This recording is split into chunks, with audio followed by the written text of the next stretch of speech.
All right. Welcome to episode 280. Sorry about the delay in getting here. There were some technical issues. We got them all worked out. So before we get into introducing our guest, who also was the co-host before I was ever on Artcasters, let's go ahead and make the rounds and introduce ourselves and let people know where they can find our stuff. So Scott, where can everybody find your work, sir? Okay, so on my YouTube channel, which is just search Serkworks on YouTube, you can find my series Making Comics 101, which will take you every step of the comic making process, everything from coming up with your ideas, all the way to printing, publishing, and everything in between. It is the most comprehensive free course on YouTube that you're going to find. I can guarantee that, and prove me wrong if you doubt me. Just show me evidence. I haven't seen it yet. The other thing I want to promote is this here. Let's see if I can click that up. So if you go over right now to designcuts.com, I'm right here, and just scroll down. Right now I'm on the first page, which is awesome. This thing right here, the comic lettering masterclass. This one's for Procreate. Eventually I'll probably do one for Adobe products, but it's part. Let's see, it's loading kind of slow here. Sorry about that. Come on. I'm having some connection issues or something, because even my illustrator I was working and it's not working. But anyway, so it is like I said, comic lettering masterclass. It's for Procreate. It is part how-to book. It is part a series of exercises, and it's just everything you want to know, all the tools, all the tricks, all the terminology, the technology of lettering comics. If you want to learn how to letter comics, this is the product. Let's see if it popped up. Yeah, so I guess I'm going to leave it at that, because the rest of the pages aren't popping up. But yeah, definitely check that out. Right now it's on sale. It will be, I think the sale runs out next Tuesday, so definitely want to check that out. So it's got, like it says, it's got brushes, like for if you want to quickly do like word balloons or caption boxes. It's got all kinds of word balloons and bursts and all kinds of styles that you can just drop in as brushes. It's got a exclusive font. It's got guides, it's all based on the Ames lettering guide, all the guides and everything. So it's really cool. I've been working on it for a while. So yeah, that's what I got to promote. Yeah, here we go. Here you can see a little more. Sorry, I'm taking up all the time here, but yeah, sound effect grids, but anyway. So yeah, that's what I got going on. That looks super awesome, Scott. And with that was Artcast. No, I'm just kidding. I'm just kidding. I was going to wrap the show. No, but that is awesome, and you guys should check it out. And these custom fonts are really hard to come across. And I will say, I always treasure any decent comic book font you can get, and that's a good deal. So yeah, this one's actually it's got a cap and lowercase. You don't always use lowercase in comics, but in the event that you want to, it does have lowercase letters. So yeah, you might want to get introspective and quiet. Yeah. It's true. That's true. And you might want to do that without falling into looking like Comic Sans. So yes, right. So there's actually a section in there, the problem with Comic Sans. Yes. Preach, Scott. I don't think the Comic Sans debate, if you want to call it a debate, will ever go out of style. No. The people got to know. I saw Comic Sans just yesterday at my daughter's school. It's a travesty. I mean, this is really I know people talk about world hunger and pseudo issues, but really the biggest issue is Comic Sans. Look, it's time. Things have been hard. Yeah. What are we, almost a year and a half, a year and a quarter at least into this stuff? Yeah. Let's think positively. Yes. Get rid of Comic Sans. You get rid of toxic fonts. You got to get rid of your toxic fonts. Everything's going to be fine. And that was basically that's going to be the topic for is toxic fonts. Purging system toxic fonts from your system. Okay, so so you guys can find my work at joshuakemble.com. If you were at Voodoo Vinyl in Lancaster on Lancaster Boulevard, you probably found my work there. And but I'll be doing signings and stuff the more I can kind of set up. But in the meantime, you can get this at a really reduced rate, like a really good price on Amazon.com. It's hand lettered, hand inked, and handed to you in print. It's a comic about faith and mental illness, and it took me about 5 years to make. But and you can get it for a little over the amount of years if you did $1 a year right now on Amazon. So are you kidding me? I know it's a crazy deal. They've lost their minds. That's a I'm gonna look it up right now. Yeah. So so me. Now let's introduce our host, Kevin Cross. Our host. And I'm saying host because Kevin was like one of the OG hosts of the Artcasters and a good friend of Scott and myself. Kevin, where can everybody find your work? Check out your work, all that fun stuff. My website's still outdated. And at this point, my YouTube is too. But I have a bunch of videos that are behind the scenes right now because I'm building a buffer. If you're on my Patreon, you can see them. I've seen them. And it's funny, I wasn't looking at your face, but the way I heard it, you're like, yeah, I've seen them. Absolutely not the way I meant it. I mean, no, I put that when I sent out the newsletter. I was raving about your videos, and so awesome. yeah. No, I appreciate that. So my website's going to be out of date for quite a while, I think. But YouTube, there's going to be a bunch of stuff coming up. So I'm just going to point people there. Nice. So youtube.com/KevinCrossArt. And I'm thinking the stuff that's behind the scenes right now is going to start rolling out this month. Sweet. So, and then some of the videos that are coming out, there's behind the scenes longer versions that I haven't put on Patreon yet, but they will be on Patreon as well.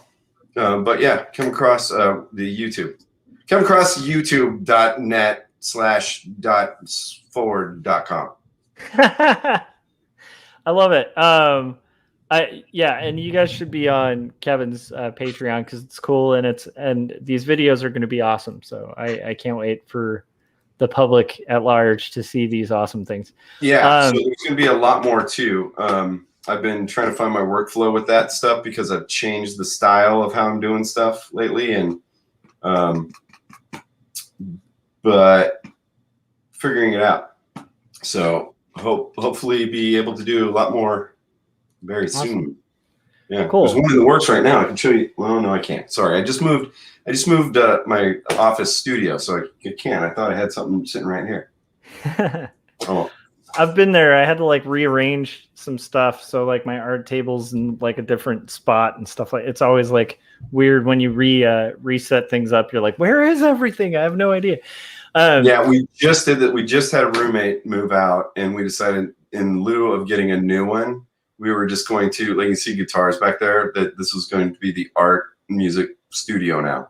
I love it. So for the past year, my studio has been in my bedroom, which sucks. Yeah.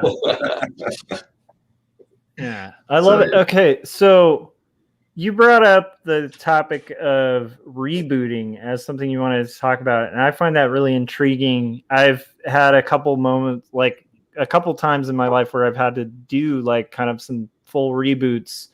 And it's just such a good topic. And I know like Scott is doing these leadership courses and stuff and kind of making some pretty huge changes himself. And so I just was like, that's a great topic. So what is it about rebooting in general? You want to just kind of tee it off? And yeah, so me and Scott have been working on this self-actualization course for a long time, and we're not doing this to sell you a webinar at the end. But no. But honest, for real, I think a lot of us have been going through a lot of uncomfortableness, both just with the world as it is right now, lockdowns and pandemics. And, I've had some pretty harsh personal stuff during it, not just like regular world things, and it seems like a lot of people I've talked to are like that. I know a lot of people lost their jobs. I lost a buttload of work at the beginning of this, and when the world kind of changed about a year and a quarter ago or so, I kind of stepped back from doing YouTube and a lot of stuff, and I a little embarrassed at this point. At that point, I thought I remember I was saying, oh, I'm going to do a soft reboot on my YouTube channel. And then the world changed and I had to pivot and do all this other stuff. And that became not an important thing anymore. But at that time, the reboot was misguided, I should say. My reboot was, and I don't think my mindset was there at the time, but now looking back, I'm like, oh, come on, man, that was lazy. It was basically like, you haven't done YouTube for a while and you used to do it a lot, so just start again, is how I see it. And so I did like a 2 or 3 videos or something like that, and they were like I was doing videos before, and I was uninspired by them.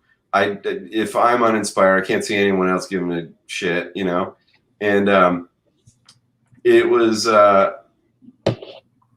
and I had the time. We were in lockdown, I had no work, and so I stopped again, and then I was going through burnout. I was talking about burnout then, yeah, and I realized that I wasn't quite through it, and it's also because I was stuck in doing things how I used to do them, but I'd stopped for a while. So I just thought like, well, you just stopped. You just needed a break. Yeah, I needed a break for sure. But coming back to something you needed a break from and doing it the same was not conducive to productivity or creativity or anything like that. Yeah, for sure. Yeah, what's the definition of insanity, Kevin? I know. I think I've read that a few times. I think I've preached and not practiced that to people. What I would say, like, the definition of insanity is a cartoonist, but that's right. Been my definition for a long time, because I'm like, we literally repeat the same thing over and over and over again. Like, right. So the byline. So what's the byline to insanity then? It's like cartoonists doing the same thing over and over and over. Yeah. There was some other stuff going on before even the pandemic and stuff. Yeah. And I came on here and I kind of talked about it, and I was in a little bit of duress where I ended up in some kind of zeitgeist moment where I'd spent a lot of time and gotten excited about writing these comics, and then found out that, oh, maybe my ideas aren't original, because even though to me, I wrote it first, but then a movie came out with the plot, and we didn't know each other. I didn't steal from them. They didn't steal from me. And I was like, oh, shit. It was like, specifically, remember I was talking about the Kingsman movie 2. It was the second sequel. The second sequel. The sequel was basically, if you want to see the first storyline of Monkey Mod, that's it. And it was almost note for note. And I was just like, oh my God, are you kidding me? And then there's another comic story I've had in the back of my head for a long time, and I was saying, and I was kind of almost, I don't want to say preaching again, evangelizing or recommending, which I think is a little misguided too at this point.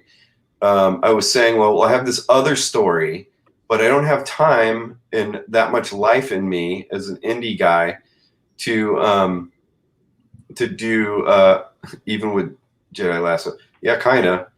But anyway, sorry, responding to the comment from Ox. What's up, buddy? But anyway, yeah, there was a character anyway. Where was I going with this? So, Josh, you know about this story that I was kind of concocting when I was staying with you.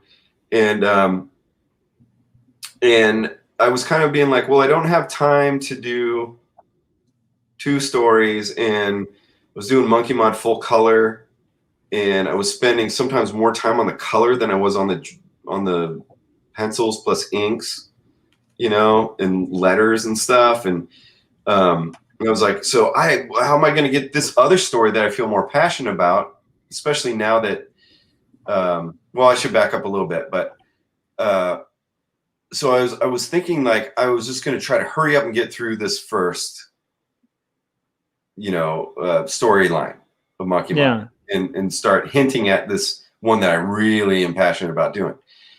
And so that was my reboot, was basically I took a break. Let me just jump right back into what I was doing. No. Yeah. All that did was bring back the burnout faster, and my, you know, my care for any of what I was doing was just like, let's get it done, you know, kind of stuff. And so then my passion for comic books went away for a minute, you know, and all that kind of stuff. So, so I guess when I suggested maybe we talk about rebooting, is like really like a reboot, like, you know, looking at why you need one in the first place. You know, what is it that got you to the point where you think you need one?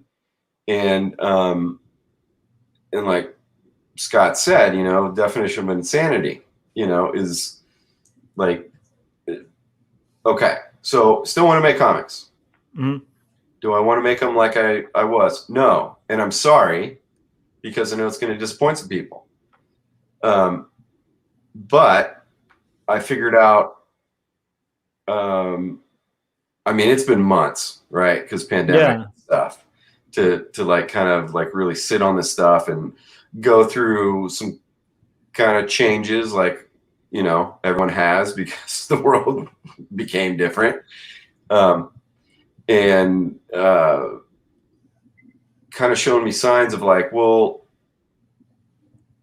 sorry, I got to scrap Monkey Mod. Do I scrap the character? No, because I still like him. But when I first started it, was years ago. It started off as like an introspective mini comic. Yeah. And then it became, well, I really like Hanna-Barbera and fun, but I was married and things were easier to make something like that.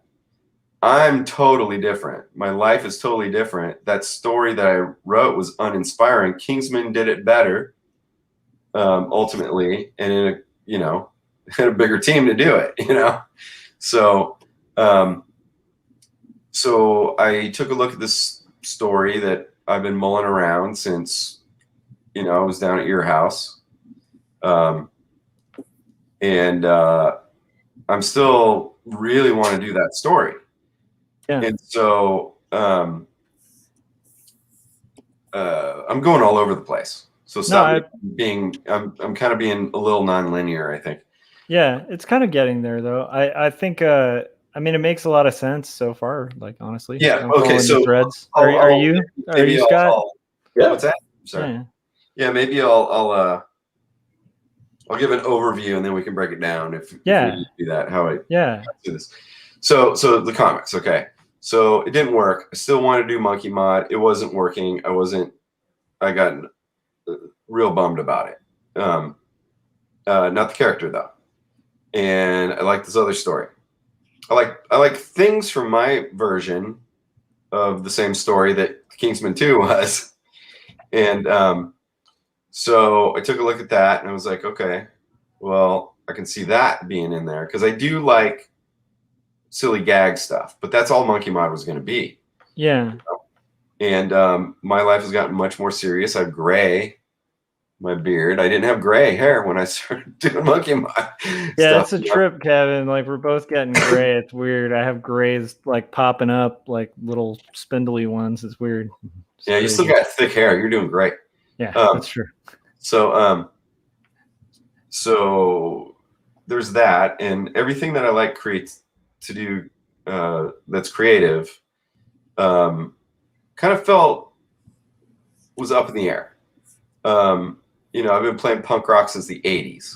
And so I'm like old man hardcore at this point. And so right before the pandemic, I was in this like kind of goth death rock band, which is a tree off the punk rock flag, but it's a little different, slower, you know, you hit more notes than power chords, things like that. And so that was a little different, and it was fun to do. And, you know, that went away. And so I was like, well, fuck, that was kind of like an outlet a little bit, like a hobby, you know, that was like a creative thing. I didn't have to worry about making money or anything like that because it wasn't my profession, you know, stuff like that. And then I had a bunch of work lined up for the pandemic. It all went away for various reasons. Mostly, you know, companies were going out of business, or we can't afford it right now, or stuff like that. You know, we're closing the doors for a while. Yeah. And so I had to pivot real quick and like figure out how I'm going to feed me and my daughter and house us and things like that. And so I had to do a lot of stuff that was not art related. And a lot of it was driving around my car. So it gave me a lot of time to think about stuff. And personal relationships were changing because of people's different reactions to the changing world, my reaction to the changing world. Like, I don't want to blame anybody for anything. Things were just way different, you know? So I had to go real inward. And then I was alone for a while, you know? I mean, technically I had a girlfriend, but, you know, at that time, but, you know, we had a pod, so we weren't like seeing anybody else, you know? Yeah. So there's a lot of introspection, and then lo and behold, through that, I really hated where I lived. And it's one of those things, you know, sometimes, you know, it sounds a little woo-woo. You put something out in the world and something comes to you. And this friend of mine was unfortunately going through a divorce. And he was like, you went through this, it's messing me up, and now we're in a pandemic. This is messing me up bad. Yeah, dude, that's sorry, if you throw a pandemic on top of that, that's like taking one of the shittiest experiences in the world and then just like turning it on crack. Like that's horrible. So so he's kind of helped me through, which I should tell him because I don't think he knows how much it helped me, because he's told me how much I helped him. What happened is he's going through a divorce, and he's like, so I know you don't like where you live. You and your daughter can move in here now, you know? And so through the course of me getting out of that bad place I was living at and moving here and moving in with a good friend, and then he was an old skateboarder like me, but I'm still skateboarding, and he wasn't. He was he's just a little bit younger than me, so he was and divorced a little later than me, so he's like a little bit, you know, different timeline. Yeah. And I had accidentally quit skateboarding through being married and having a child and everything like that. And I think something similar, he doesn't have a kid, but there's something similar kind of happened with him where he's like, oh, I love skateboarding. I just kind of accidentally quit. And so I was like, well, I'll tell you, that was one of the biggest things that helped me through my divorce, was getting back into skateboarding, you know, having friends around, and like good friends that really care about you no matter where you're at. And then when you're by yourself skateboarding, you know, and he was like, yeah, you know, it always helped before. And I was like, yeah, and it'll help again. You know, it just hurts more. We're older and everything. So we got back into skateboarding, and then we started kind of a Spinal Tap joke 80s hardcore punk band and skate team and YouTube channel through it. It's so good. You guys, like, I have to say, like, Kevin, like, there's so many people who like watch Kevin's main channel, but like, this is like just it's a nugget of awesome that you guys should There's check not out. very much up yet, because we're just like, it's right now, it's not one of those things where like when you're on YouTube and you're like, I gotta post every week. We're just like, we'll do it when we feel like it. It's so funny though. It's And for your us, and friend it was one of does a the- really good fake narrator voice. Yeah, well, it kind of reminds me of you, Josh, when we used to do Big Illustration Party Time. We did that nose on the march. Yeah. Yeah, he does that good like mid-Atlantic, transatlantic voice. Like you do that good too. So good.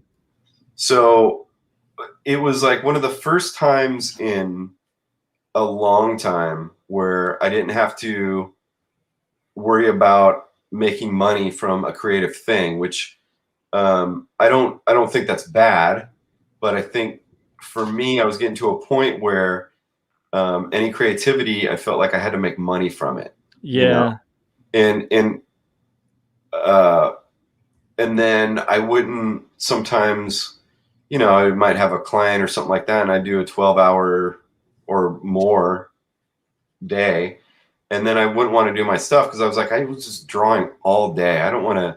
Oh, now it's time to clock off. It's hobby time. Let me draw. I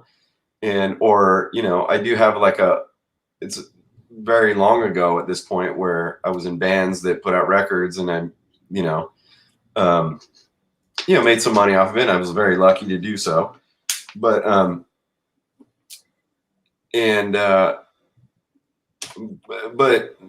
sometimes what would kill it was like, oh, we have to do, this was in the day when you might be in a small band, you still had to have a record label. Like you don't need that anymore, luckily. Yeah. So we had to worry about money, whether it was like it might not even be rent, because we were punk rockers. We didn't care about being rich. That was like the last thing we did it for. Yeah. But we still, had to have a place to live, and we came back from tour, and then we had to worry about paying back the record label for studio time and, yada, yada. Yeah. And so this thing, it's called Accidental Kickflip. And if you just look up Accidental Kickflip on YouTube, it should show up. There's just like 4 videos right now. So but, good. And we did it kind of like, you guys, a hamburger rides a skateboard. I mean, that should be enough to sell you on it. Like a literal hamburger. Yeah. The first thing we decided was, just kind of make a funny distraction, not make it anything heavy or dark, from what the world is going through and what, we might be going through personally, and especially he was going through a pretty rough time. I've been divorced. It sucks real bad. And, and it kind of evolved. We decided we were going to make it like a historical fiction where we play ourselves, but we don't play ourselves really, like he's from Oregon. I'm not, but we do say that, a couple times, I think like we do allude to that. Oh yeah. We used to skate together in 1984. Well, 1984, I'm a Californian, but I was living in Texas. I didn't know him, like stuff like that. And we got music and stuff that we do that, and we decided we wanted to be kind of like historical fiction meets The Young Ones. And then somehow we realized we're like, this is kind of like weird documentary stuff we're doing. Yeah. But it's not really, it's non sequitur sometimes, but somehow it works. And so I was like, well, and that was really where I started thinking about like, well, this is fun. And I lost that. Yeah. This is a good time. And so then I started doing videos again. They're not in public, like I said. They're still on Patreon because build a buffer, because these do take a lot longer to make than before. I can't just I don't just like point the camera and talk and edit out my ums and stuff. And I got real tired of saying, this is a Winsor Newton. I like to print things out on non-photo blue so it doesn't pick up on my scanner. And, I got tired of being every video that I felt like it had to be a tutorial. Yeah. And so I wanted it to be like my thoughts about writing comic books. I mean, these aren't original thoughts, but about writing comic books where, I brought this up several times, especially if you've seen my old videos or me on here, where I've talked about like Chris Claremont X-Men era with I forgot the very first artist, but John Byrne was the most, was there the most. So, sorry, my throat got dry. I got COVID. Just kidding. I'm vaccine. I don't. Do you guys get your vaccination? I wasn't sure if I should wear my mask today. Yep. Hell yeah, we're vaccinated. Yep. Are you kidding me? I was like, we my wife and I we skipped forward because there was we were scheduled, and then we found out there was a truck giving vaccines in this corner in a different city, and we just booked it because we're just I don't give a shit. I just want to go out. I want to feel safe, and I honestly, I'm all about the vaccine. Yeah. Just give me them vaccines. This guy, is just kind of hey man, want some vaccine? Right. It was funny though, because it did feel like a drug dealer. Because we ended up going to one of those parking lot places, and then they sent us to there's a blue van, and it's in this. It's an Easter egg hunt / finding really good weed kind of moment where you're just this is absurd. This feels like high school. There's a blue truck, and it's right next to an abandoned sausage factory. What you're going to want to do is go up to the second floor. You can't go up to the third because it'll collapse. Go up to the second floor. You're going to want to lay down on one of those mattresses, and someone's going to fix you right up. They got a needle full of what you need. This is just like New York City in the 70s. I love the idea of COVID vaccines as an opium den that people are going to. It's an old-timey Victorian thing too, where right. it's Or, the Sherlock Holmes walks in and you walk in there and they single you out and they're like, "Oh, you must be here with the vaccine. You see that skeleton in the corner? You know who that is? That's Johnny Thunders." You're gonna love that. Anyway, what was I talking about? So sorry. Where was I? So you were at new videos and the new kind of format of editing them and stuff like that. Yeah. So I realized I think non sequitur humor is hilarious. And in my regular life with my friends, I would do it.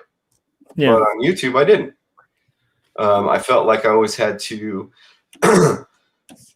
I felt a little bit beholden because at a certain point, my YouTube channel turned a little self-helpy because I kind of needed that going through the divorce stuff. And I know I got a lot of stuff you helped me through a time and everything. And I appreciate that.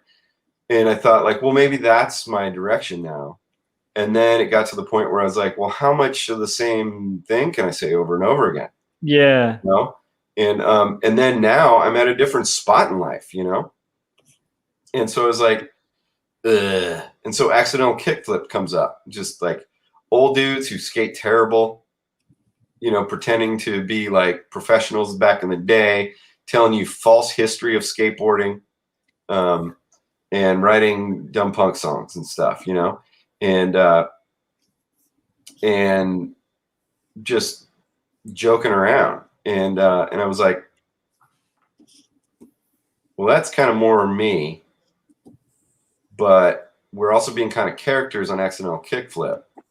So why don't I, instead of that one season of making comics, 100 Days Making Comics, where I was here's what sucks about my life and here's how to get through it. Tears of a clown all the time. And it helped me to do it, but I don't want to see that stuff anymore. And because I've changed. And so I'm I want, and we're in a time, we got pandemic, we've got George Floyd stuff, and and just everything seems so grim. And it was just why don't I do just fun, and not worry about. Oh, and that's also when I decided. I know my channel kind of started off because of 100 Days Making Comics. That's not all I do, and that's not all I'm interested in. I'm interested in being creative. Yeah.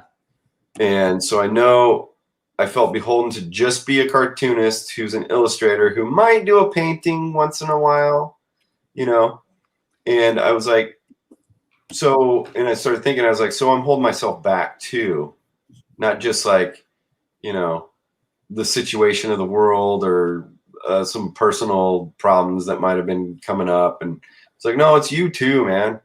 Yeah. And so I guess spoiler alert, it's not going to be the first one that's public, but the first video I recorded, I went to the store, I bought a $1 Hot Wheels car, and I turned it into a Mad Max car.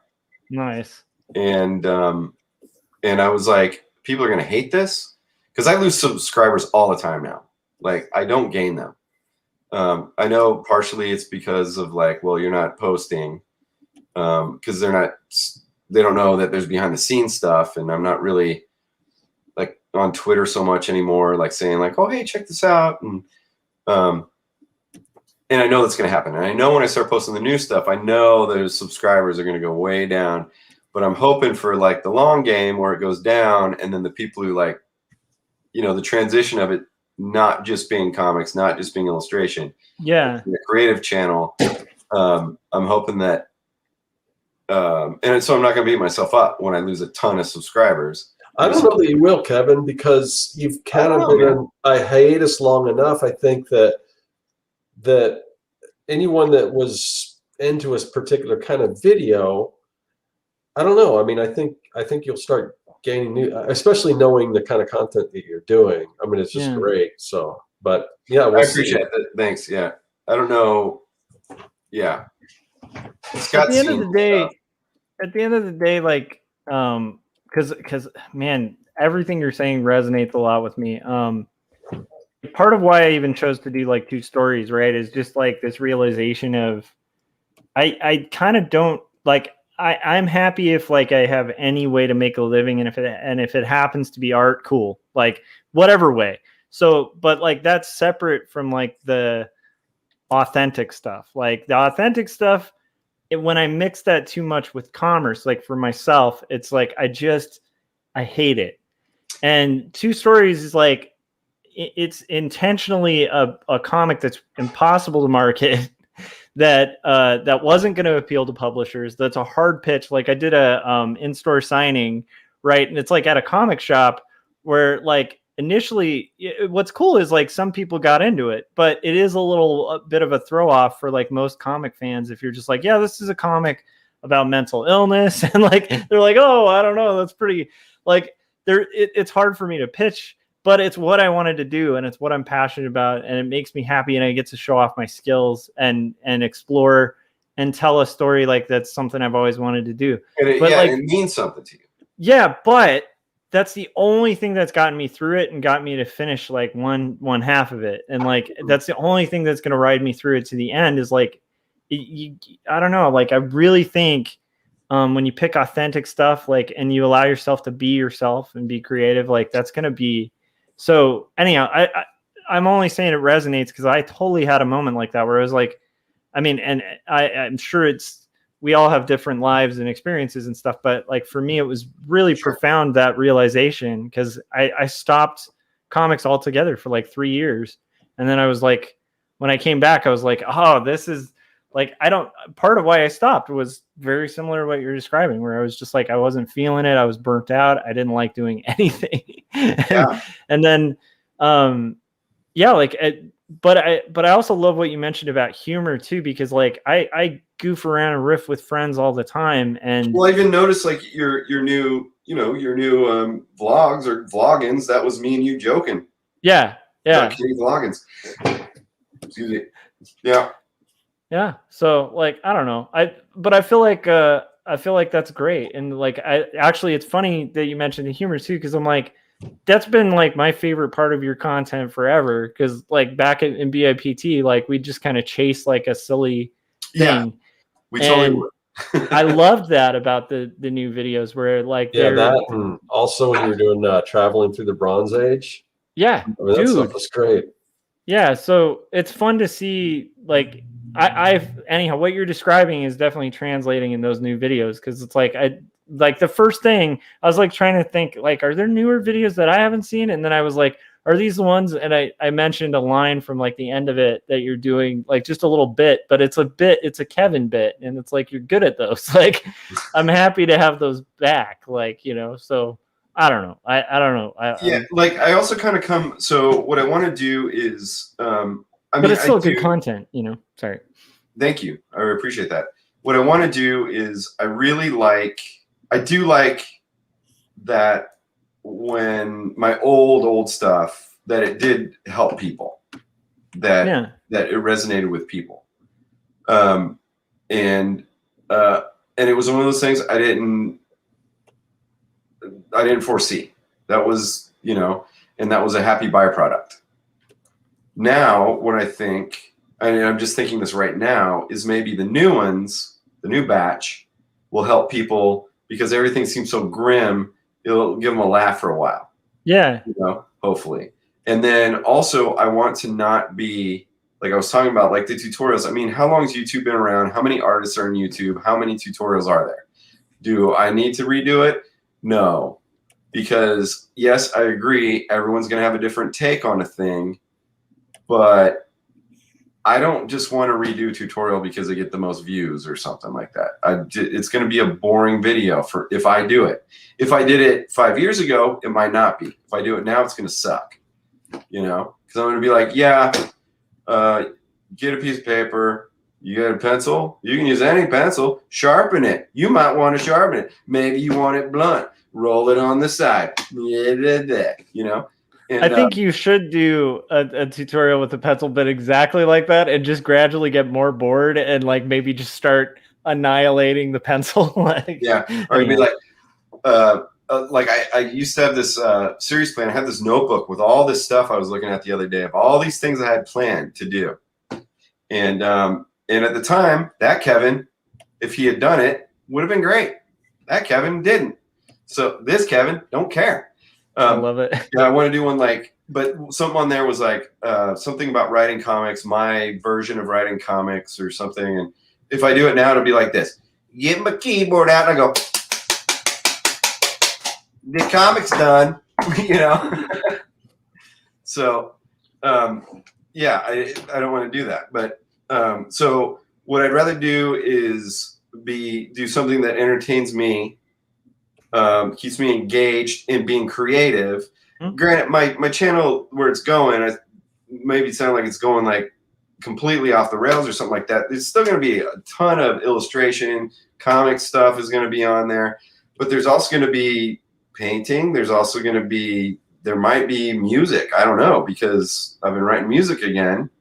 And I'm going to use it for background music. So I might as well say, like in one of the videos that's not public yet, I do say, oh, and I've been writing music again. Here's a little, you know, and it plays like a 20-second bit of it or something.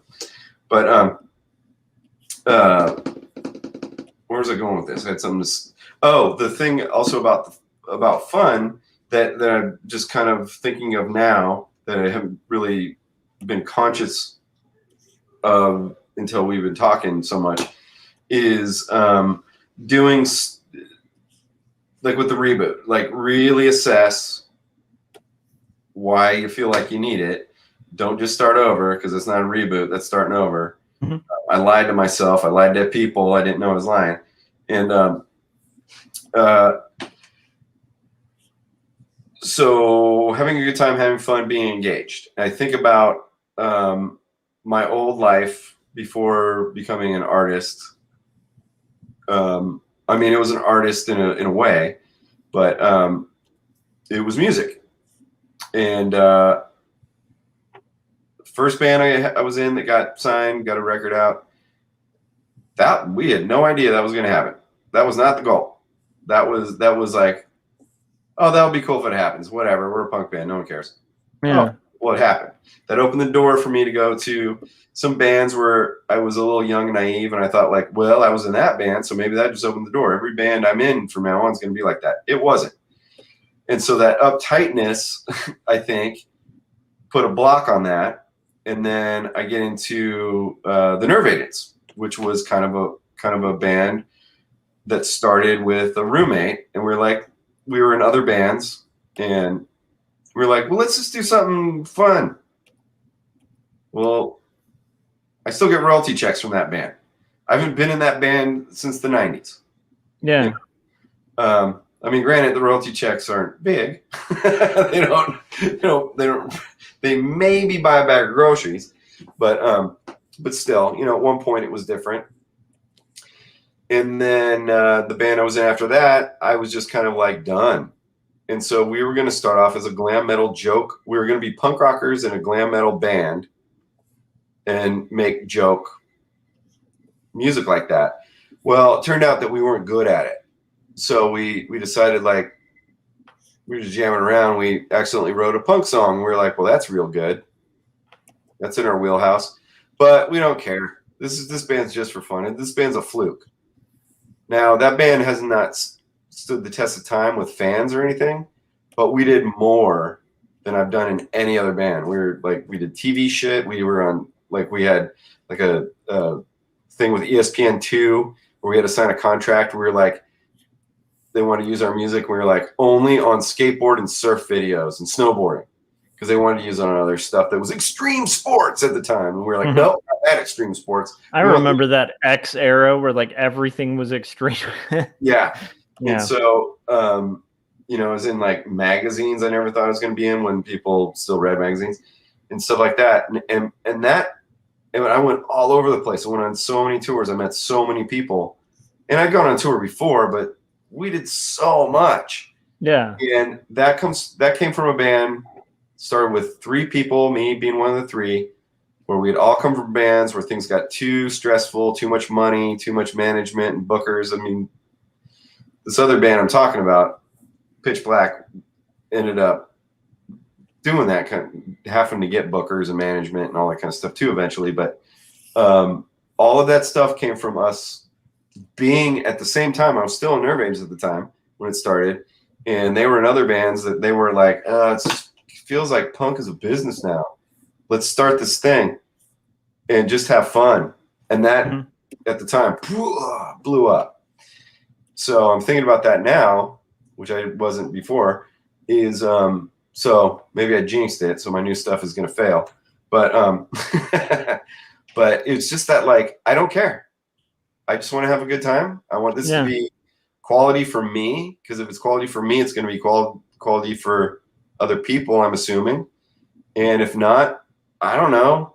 I'm not making a living off YouTube. Why do I have to feel beholden by it? Yeah. The money that I've ever made from like AdSense or whatever is so negligible. It's not anything that, to brag about at all, So why not just do this for me? I wanted to paint a shiny Hot Wheel I wanted to put spikes on it, and I want to make it look rusty with a gun. Okay. That was awesome. So do it. And then that was because I wanted to do it, and because I saw other people doing it. So I have to admit, that wasn't like an original idea. I saw other people doing it, and I was like, that looks really fun. I haven't done like any kind of model making or anything like that since I was like 10. Yeah, models were awesome. And so I'm like, well, I love Mad Max, and that looks really cool. I'm going to do one. But at the same time, that there's a scene for that because of like gaming, like 28 millimeter gaming, like role play gaming, like D&D, and there's a game called Gasland and stuff like that. And when I was watching these crafters make their own miniatures and terrain for their game nights or whatever. And so I was like, well, I don't really have time to play those nerdy games, even though it looks fun, but I would like to make some of that stuff. That's not what I do on this channel. But that one thing like was a breath of fresh air. I was like, why don't you just make your channel creative? And I don't want to spoil it too much, but I made this whole, like, I tried to make it like an 80s movie. Like I tried to pick music that sounded like John Carpenter music, and I did a preamble in the beginning, and I tried to make credits, while things, I had like Trump and Biden fighting and coronavirus and things burning and stuff like that. So it was like a Escape from New York kind of deal.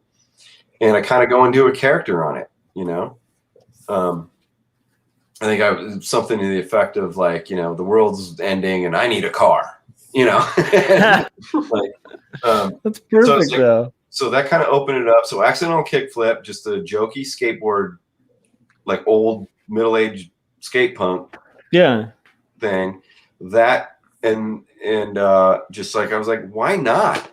Why not just do what I enjoy? Yeah. And so whether it goes big or not, I don't care, because like the joy in making the videos I hadn't had for a long time.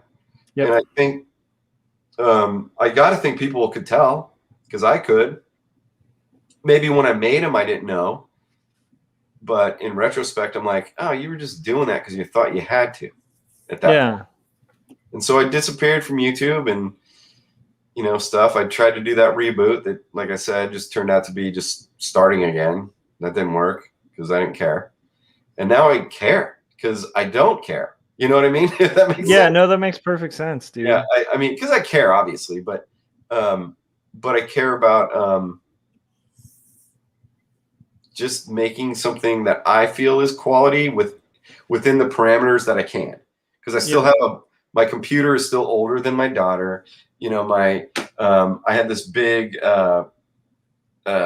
dream before the pandemic, and it looked like it was going to happen, where I was going to sleep in my car all the time when I didn't have my daughter, and I was going to have a laptop and an iPad Pro, and I was going to travel and basically do Adam the Woo art channel.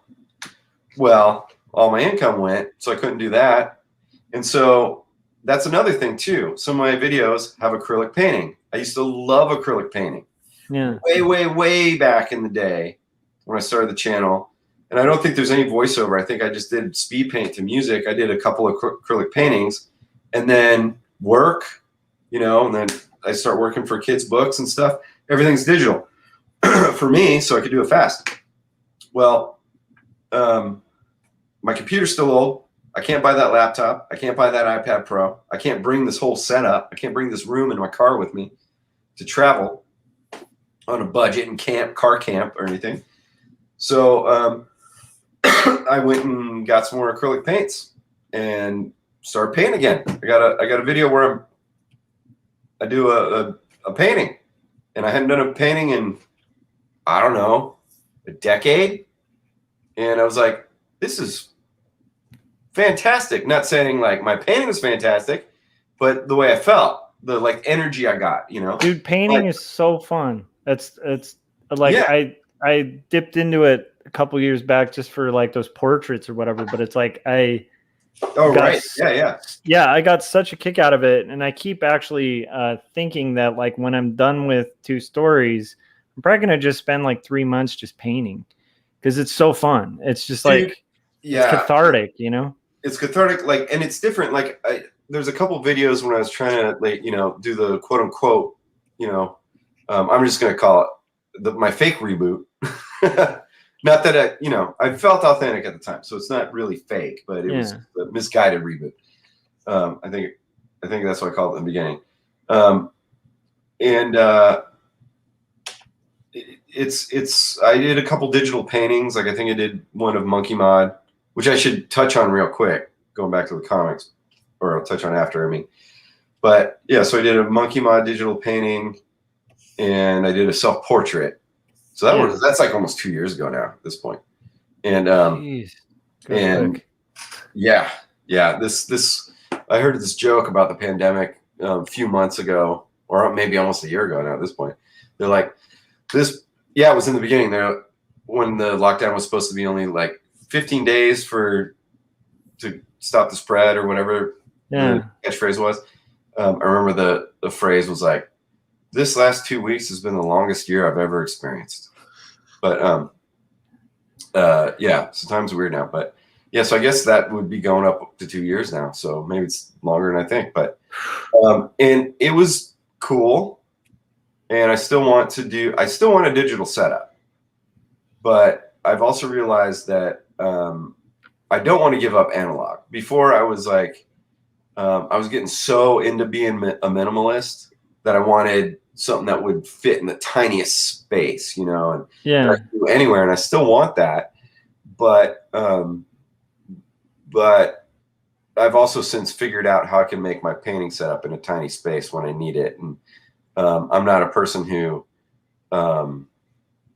leaves stuff out for a long time. You know, I clean it up pretty quick after I'm done because I might be moving on to another client that might need a digital thing or whatever. But yeah, so, you know, accidental kickflip, doing a craft instead of like a 2D art. Yeah. And going back to acrylic painting, which was a big thing for me in art school. And just the realization that, like, you burnt yourself out and then you told everybody and then you went back to it without any changes and you did it again because you weren't finished being burnt out. So like the reboot is really, I think, looking at, like, really being honest and you know, assessing everything and what you enjoy, and then kind of not worrying about things as much. Just, why do I enjoy this? Like, you know, I took that, famously for us now, I guess, is that graphic novel that kind of was a real bad choice for me to do.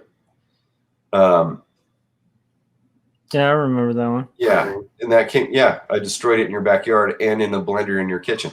Yeah. But part of that came from a mini comic, the first Monkey Mod thing, where I just did it for nothing but something I wanted to do as an enjoyment thing and to get something out of my head or whatever. And that's where that job came from. Now, it was a bad job. If I didn't take it, it would have left me room for probably something else, you know, if we're going to get like all woo-woo about it. But anyway, that thing that I thought was just for me yielded a bunch of results. And it just wasn't even that, because there was some inking stuff that came up because of it. Yeah. There's a couple other like illustration gigs, but and that was just from I'm fun doing a thing.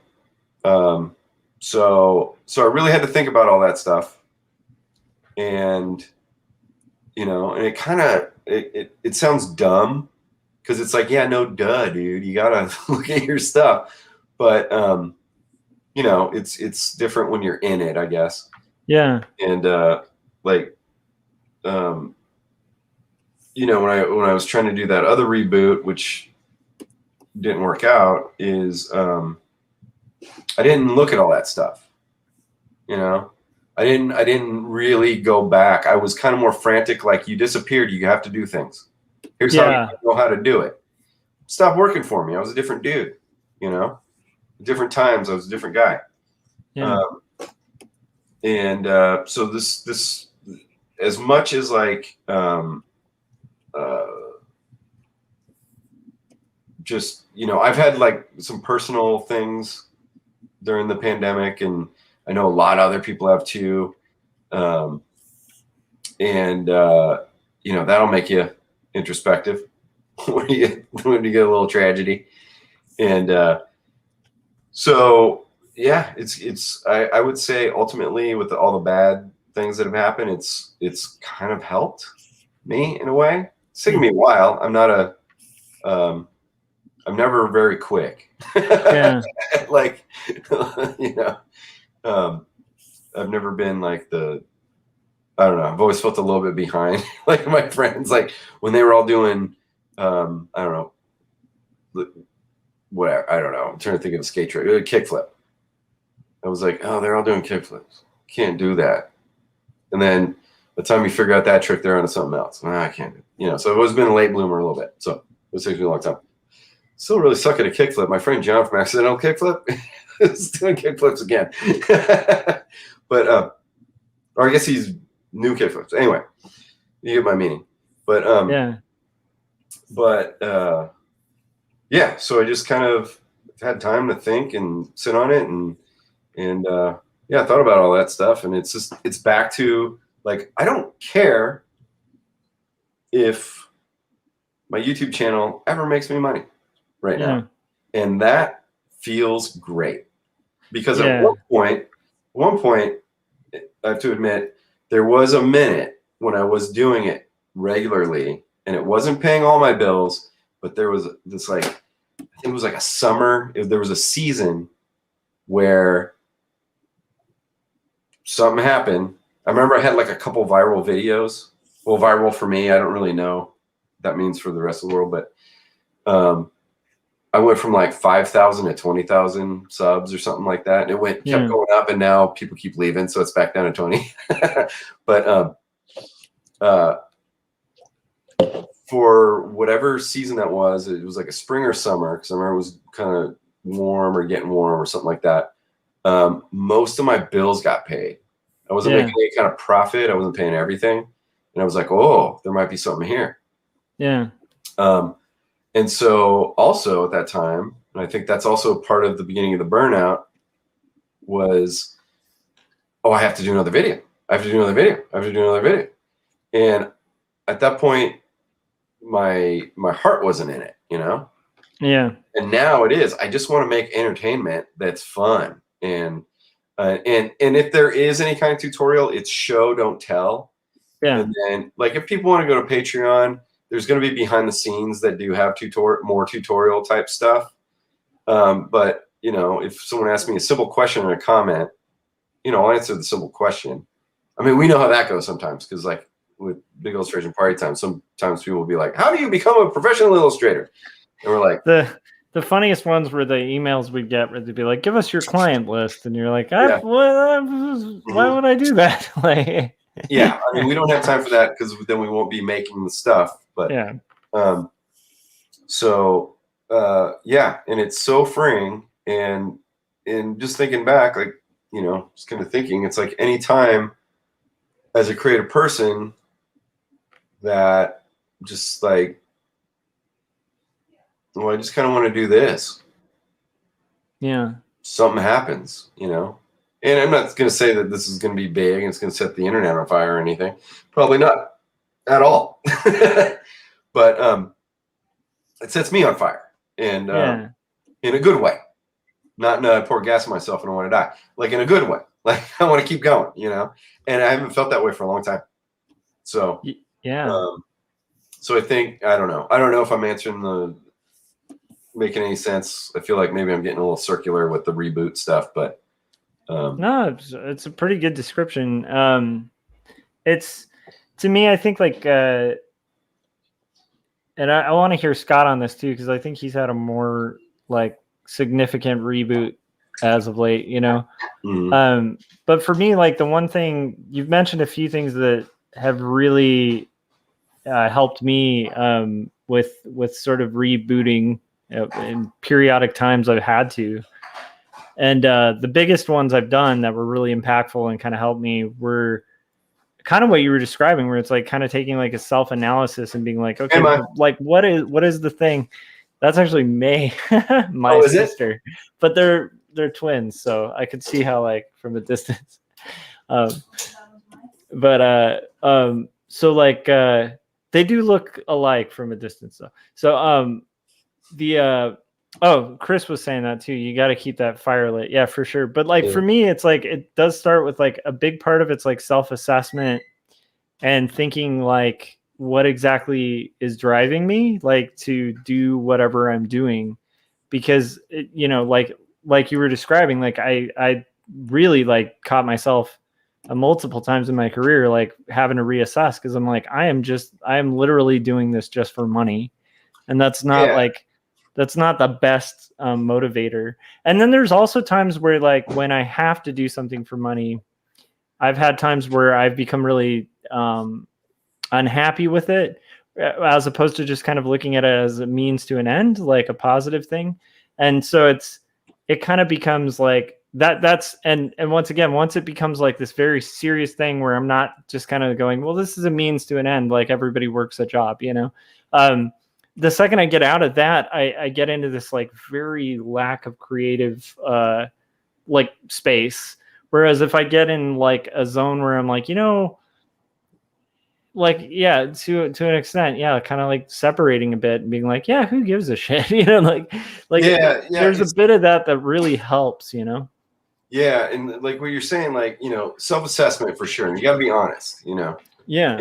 And sometimes it's hard to let go of stuff. Like it's really Yeah. hard, especially if you've been doing something for a long time. And so naturally, that's what I kind of tried to go into. It's what I knew, you know. Yeah. Think about like I know because it's old podcast. Big Illustration Party Time's not on iTunes. I don't think iTunes is a thing anymore, right? But I think it's just because like TalkShoe, the host or whatever, like just ditched all their podcasts for. Okay, yeah, I just know, you know, it's so old that it's not on there. But oh yeah, if I still have all the episodes somewhere, I do. But nice. but I'm like 99% sure that if we sat and listened to those podcasts, that was 2008, 2009. Yeah. It's 2021 now, you know? And Yeah. so like, we're different. Times are different. Yeah. Some of the things on there, I bet we'd be like, who are you? You know? Oh wait, that was me. Josh has talked about that quite a bit, just with a lot of his attitude has changed since then and everything. And like now I'm all about art for art's sake. Like that's a huge thing for me now. Like I actually think if all you're doing is commercial art or art for profit, like you're gonna be a miserable artist. Like I sincerely feel convicted of that. I can attest to that. And yet the old me would have been like, oh, that's BS because you just don't want to make money doing art. Because I was all about like you should make money doing whatever art you're doing and like remember. Go ahead. Oh, I just remember we would talk about that, you know, like I remember so many times we would say like, we get to make art for a living. We're paying our bills, drawing pictures, you know, this is how you do it. Just do it. And, you know, at the time that was great. We were younger, we were greener, and it was working how it worked back then. Yeah. So I think that's part of the assessment that I didn't do when I was going to redo my portfolio and redo YouTube again or start it over again, is I just went with that model because it worked before. Yeah. And it's like, I think, and that's hard because how were we like 9? Because we were like 9 years into being illustrators. Yeah, we weren't that far in. Yeah. Yeah. I know we were less than 10, but it was we were close. But and we were young and full of vim and vinegar, and we didn't have kids. And you know, when it started, I don't think either one of us was married yet. Yeah. No. And divorced now. But so it was a long time ago. A lot has happened. Yeah, for sure. And with us personally. And so I think that's part of the assessment is to look at, and I think that was one of my mistakes was to be like, well, that worked before. Yeah. So I did it again. Didn't work, doesn't work now. Yeah. You know, what I did before does not work now. And that's fine. And that is fine. But it was hard because it was about a decade. Well, at that point, it was about a decade and a half or so. Yeah. But not really, because somewhere in there, I had come down, stayed with you. I worked in the art room with you. And, you know, that was a different thing. It was like, you know, doing a lot of vector stuff instead of, you know, pencil and brush and ink and for sure like that. And so that was a change, you know. And for some reason I didn't when I was trying to do the reboot that didn't work before, it was like, oh, well, that was an in-house job. So in-house jobs are different. Like, no, dude, things are different. Yeah. not just in-house jobs, not just like, oh, woe was me, my life. I got to get my old life back. Well, that old life is old. It's dead. It's gone. Let it go. Bury it. Move on. Figure that out. Self-assess. Move on. Say goodbye to the stuff that doesn't work. Say goodbye to the toxic fonts and people. Yeah. And, you know. I'm glad you brought it back to the main topic, which was toxic fonts. Yeah. Oh, also I should address, and maybe this will be a little segue here. because so Ox is in the chat here, and this is from a while ago. He was asking if there's different videos for different levels on the Patreon, or if everyone can see them. Everyone can see them, and that's how it's just always going to be now. Patreons, everyone can see every video, and the behind the scenes ones are not quite finished. Because I did my videos out of order, how they're going to go in public, because that was another thing too. What did I feel like doing that day? I was like, strategically, I should have this thing. So there's a transition. So people know me as an illustrator. So there's still that. So it's like hey, still doing that. But I'm also going to do this. But I did the crafty one first, so anyway, so those are done. One of the videos, my daughter used to be on YouTube with me. I'm gonna make those private or unlisted because I have a weird, a little bit more maturity. I don't really want my kid all over the internet. But she did one of my videos with me. But the one that's gonna be on YouTube, she's completely edited out. And so on Patreon, I feel a little safer there, and she wanted to do a voiceover. So one of the videos is lagging because she's 9, and I go, hey, you want to do a voiceover? And she goes, yeah. And then I make breakfast, and then she goes, wee, I'm doing something different, So, so I'm in the next 2 weeks. If she doesn't do it, I'm just gonna finish it up myself. But anyway, there's all the videos, behind the scenes. The videos that are going to be before the public gets to see them, that's for everybody on Patreon. But what brings me up, or what makes me think, seeing Ox here, because I haven't talked to Ox for a long time. He's a delightful human being, and he's a good dude. Yeah, he's been around for a long time, and Monkey Mod thing. I've been talking about, like, I'm afraid to disappoint people with Monkey Mod, but I'd be also disappointing myself if I kept on with where it's currently at, which would ultimately make Monkey Mod suck, and then everyone would be disappointed anyway. So I thought that, and this go back to the beginning, as part of this reboot thing, is that, and I had said, I think, like, in public, being the internet, that I have this other story I'm really passionate about, but I'm going to make it go into Monkey Mod comics. And it turned out that I just want to do that story, and I still want to do that story really bad. So throughout this thing, I want to do this, which is turning into this a real reboot. I don't want to color my comics. I want them colored. That would be great. But it takes me too long, and then it burns me out to get to the next page, because then I think, like, oh, this whole thing is written, and now I have to spend 3 days on one page because I'm coloring it. Well, also, Kevin, you're like such a solid inker that, like, honestly, your stuff's gonna look badass in black and white, dude. Thanks, and that's the thing too. So the new comic is well, I'll just say real quick. The old story of Monkey Mod, I think it's dumb. I think it's dead. I thank you all the Patreons for supporting it, because you're also supporting this new comic that wouldn't exist if I didn't do that earlier Monkey Mod, and Monkey Mod's still in it. It's just not called Monkey Mod anymore, and he's but he is a character in there, a little bit different, but he's still a character. You can expect a call tomorrow. Ox says, I'm in a different time zone, so not too early, okay? But I will love to talk to you, buddy. So anyway, Monkey Mod's a character in it,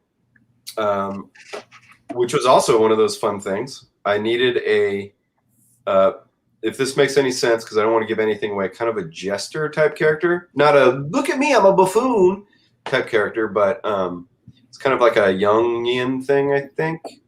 Okay. There's like a, you get the lighthearted character to match your Clint Eastwood. Yeah. You kind of need that. Yeah, your foil. Yeah. So yeah, there you go. Foil is so and I just couldn't figure out what this character was going to be. Oh, well, shit! It's Monkey Mod. So he's still going to be in it. Is that first issue scrapped then? Kind of. As it is now, yes, but elements from it, no. So it's going to be black and white now. It's not going to be called Monkey Mod. It's called Disposable. I've had that since I was at your house, so that's been kicking around for a few years now at this point. And it's black and white. I said that already. And instead of doing full page, it's going to be like a manga digest size. Nice. And so like 6x9 kind of thing. Yeah. So I don't have any right here. I thought he did. My daughter's gotten so into manga lately. Nice. And so to kind of like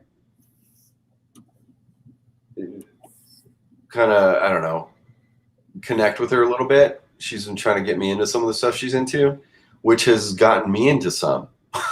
Just weird. And I haven't bought comics for, I don't know, 2-3 years, I think, at this point. And like I haven't gone to a comic store forever, you know? Yeah. I haven't followed anything forever. And now she's got me, well, she's not reading it, but I am. I'm One Punch Man. Oh, sweet. One Punch Man and this one called Spy Family. Oh, nice. I just like the name of that. Yeah. But yeah, One Punch Man's ridiculous. But anyway, so I was like, you know, I like the format. I like the way it looks on the shelf. I like the way it feels in my hand. I like the energy. I like the black and white. Yeah. I'm not losing anything by color, you know. Yep. Dude. And I think part of like I love color, but part of my thing or my detriment to myself, I guess, with the Monkey Mod thing, and that really slowed it down quite a bit, was that I was a comic book colorist for a while, and so I just felt like everything had to be color. And I was a painter before that, which I'm doing now again. So I can color there. I can do the cover in color. Mm-hmm. So I can get my color yucks out. Yeah, dude, promotional stuff like posters, whatever, like all color, but just do your interiors black and white, man. Indie it up. It's not like I'm looking at your comic or any other artist I like's comic that's black and white and going like, oh, this could be so much better. No, I don't do that. I've never done that. So why do I do that to myself? So gone. You know? Yeah, and the line style you use is so good for black and white. Like I mean, like you know, this is gonna sound stupid, but it reminds me, like, you have a very like Jeff Smith line weight kind of going on with what you do. It's very controlled and brush and like very like a lot of very smart thick and thin choices, and it's like that stuff translates really good in black and white, and it almost kills me sometimes when that stuff goes to color because the ink just looks so good. Yeah. So, yeah, I mean, you know, I think that's a good way to do it, because then you can also just enjoy the ink and like let it be finished when it's there, you know. And then also, like, it doesn't mean you can't get it colored later on. Just have somebody else do it, you know. Like like Jeff Smith did with Bone, and you know, and that's something to consider, you know. Just maybe what if it does get a crowd enough to warrant that? And then the colors. What if it doesn't? And then I down the line feel like, well, I just kind of want to color it. Yeah. Fine. But get the damn story out. That was a problem. Like, you know, I was getting in my own way. So Pokemon was taking too long, and then I think because of that, then all of a sudden, you know, here's the movie that's got a similar plot. Here's this that's, you know, like it now. And if I'd gotten it out in a timely manner, it would have been out and I would have been like, oh, whatever. You know? Yeah.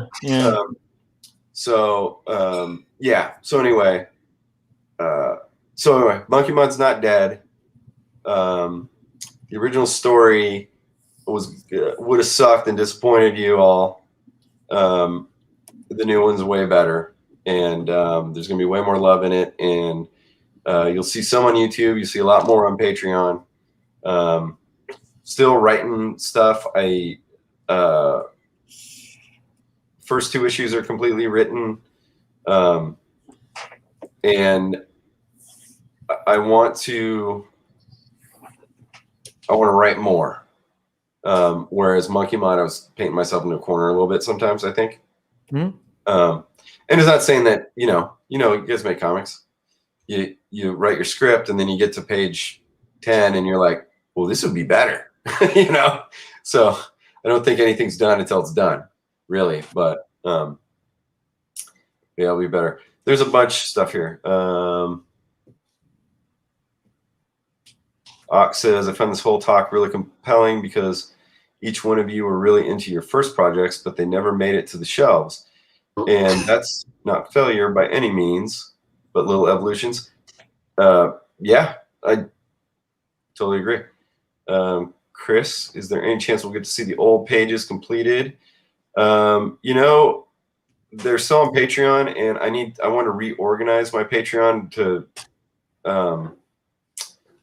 I don't know, be a little bit more elegant, I guess, for the people who come, along with the reboot type stuff. And so it's all still there, but I'll tell you what, I'm not going to do it very soon, but in the next, this summer sometime, Yeah. I'll collect everything that's done and put it in one post for everybody. Ox says, rebooting is something I wouldn't say for you guys. The story is still there. It's just taking a different path. I mean, that's another way to look at it, I think. It's like talking to my buddy Will Terrell a long time ago. He's like, okay, you want to go from A to B, but you're not going to take the same road. You're going to try to take the same road, but you're going to run out of gas. You're going to pop a tire. You're going to pull off to the side of the road to pee or eat, or your transmission's going to blow. You're going to sleep in a small town because the mechanic doesn't come till Monday, and you broke down at 6 o'clock on Friday. So yeah, so there you go. The path has changed, and then you find out that you don't want to go to B. You want to go to C. It's 60 miles south of B. We all have our own separate voices, and none of us can tell each other's stories.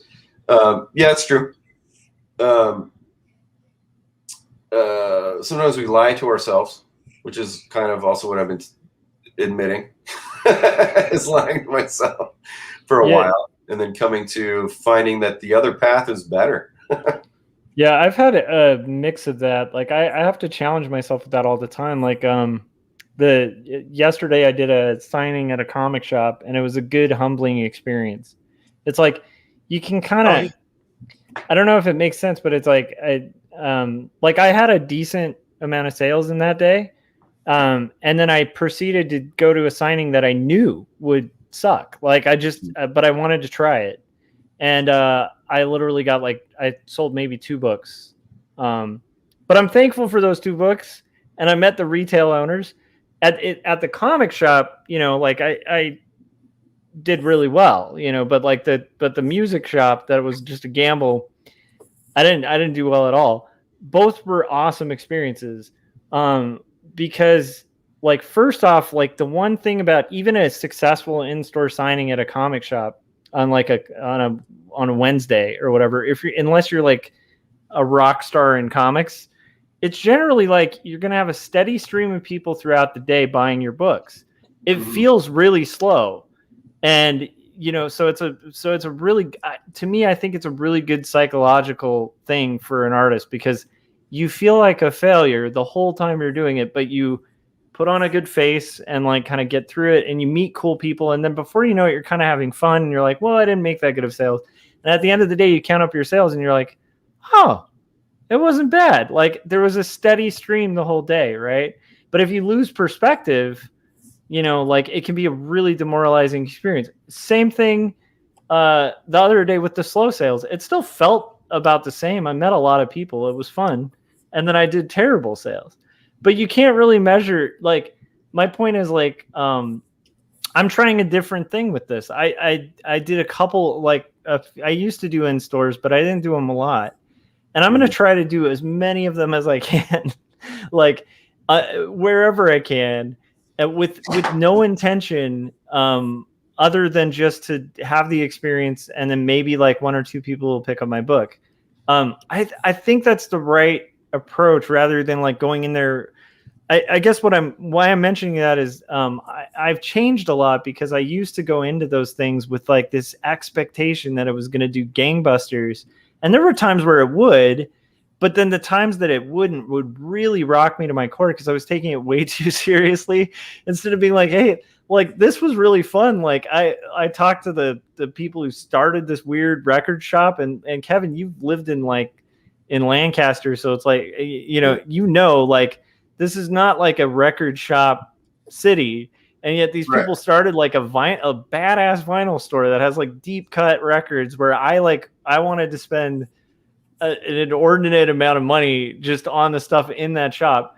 So that was cool. And I met, it's like this really old retired couple who just like were like, yeah, let's start this like crazy hipster like record shop that sells like deep cut jazz and punk rock records. And I'm like, where does this couple come from? They're amazing.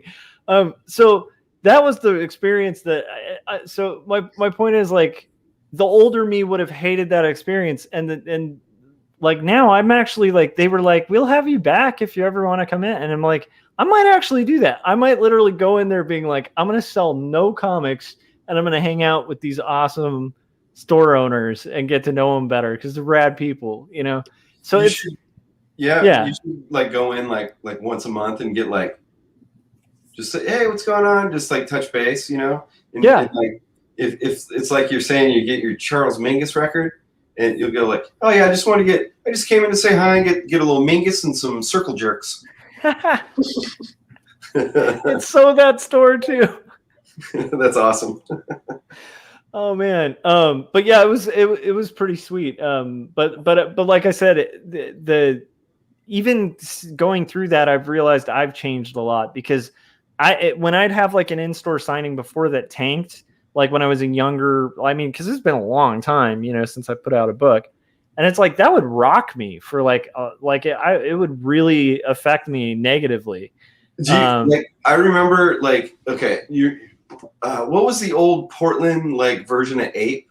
Oh, Stumptown. Yeah. Stumptown, that's right. Remember we did Stumptown, and we did pretty good. Yeah. Like it wasn't gangbusters, but we came out with a little bit of profit. Yeah. Maybe a couple $100. I don't remember what it was, but it was good enough, and we were having fun because the podcast was kind of doing kind of well, and so people, so we were meeting a lot of people, and it was real fun. And Jeff Smith sat next to us for a signing for a minute, and I think just for the hell of it, that's a feather in my cap. I'll tell you, when you said that, you're like, oh yeah, you do like Jeff Smith. I tell people that to this day, when he came up and he goes, oh yeah, I just looked at your mini comic. You're a great inker. And I was like, yeah, ooh, feather in my cap. But then that was a funny convention too. I think I rocked the handlebar just for the hell of it at that thing too. And we were kind of like trying to. I think we did like new setups that we'd never done for a convention, and more like boutique-y kind of. But then soon after that, I don't remember how soon, but it was pretty soon. We went to that Olympia. Oh yeah, that was brutal. Yeah. But it was pretty fun, though. Yeah, it was fun. We did I think have I sold 2 mini comics. So I think when we spend like $50 in gas, and aside from the printing of my mini comics, I think I left with $6 in my pocket. If I'm thinking about the printing of mini comics, I probably made $2.50. But then you take the gas and the food, and it's like. And we were there all day, and it was we had that weird booth. Yeah, it was like a restaurant that was closed down or something. Oh, that's right. Yeah, they put us in a really. And they put people in front of us who had like T-shirts and a rack. Yeah, like in front, like a wall, like we were behind like the secret guys. Yeah. Oh my gosh, man, that was gnarly. That was hilarious. I forgot about the Olympia one. That was cool, but it was still fun. Yeah, it was like. And I think they called it something like kind of generic, but it sort of sounded grandiose, like indie, like the Olympia, Washington Comic Fest. But it was like in the corner of like an abandoned Sizzler. Totally. Oh man.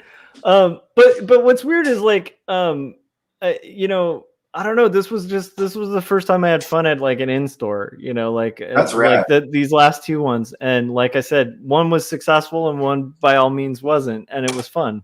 And I'm kind of enjoying, to me, like the mindset has to be like, be creative, like meet people, have fun. And like, other than that, like there's really not much we can do. Like, Right, like, you know? And like, what do you have to lose? You know? Yeah. I mean, like if you went, you know, the record stores in Lancaster, you know, it's local.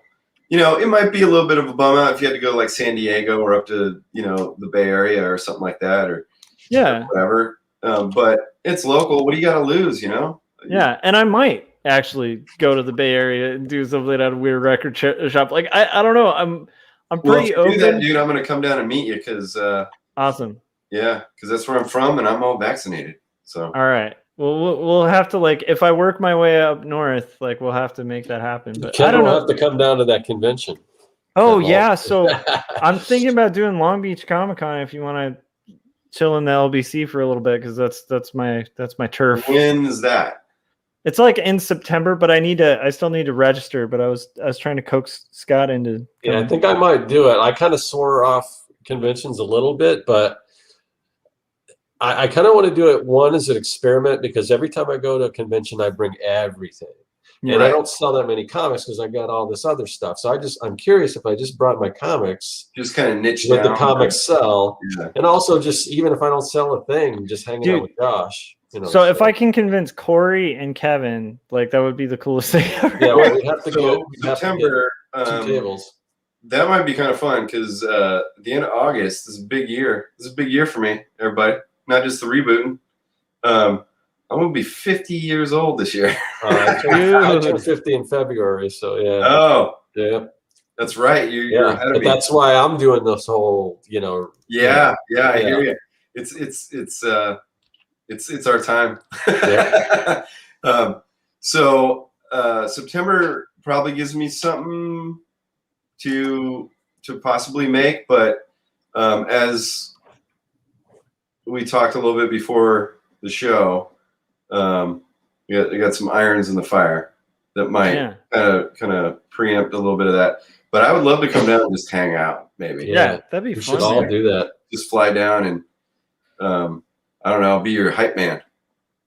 Dude, I'm excited about, and honestly, like even that's a gamble because like it's after the pandemic. Who knows like how many people will actually show up? Who knows who's boothing? Who knows like what kind of audience shows up there? Because I actually like the Comic-Con like kind of got big there like way after I lived in Long Beach. Yeah, I always kind of and then I have my stupid little self-imposition thing where I was like, until I'm done with 2 stories, I can't go to a con, and I held to it, which was probably a dumb restriction, kind of similar to what you were talking about, Kevin, where it's like, why put like a restriction like that on yourself? It's kind of silly, but now that that's gone, I'm like, I want to do like, I don't know. Also the table cost isn't too bad. Like, whereas if you try it like San Diego, I don't know if I'm ready to take that gamble yet, you know? I wonder what the cosplay is going to be like. Pandemic. It's going to be like everyone's going to be like Sub-Zero from Mortal Kombat, or they'll just be Bane. Yeah, they'll just be like, I'd like your comic. Yeah. It'll be like one of those weird anime characters with the scarf over their face and like a gigantic foam sword. But yeah, dude, I think I don't know. Like, did Scott? Does this stuff resonate with you? Like, is you know, because you have like been also rebooting to an extent, and like it's I'm curious like how much this kind of touches base with your experience and stuff.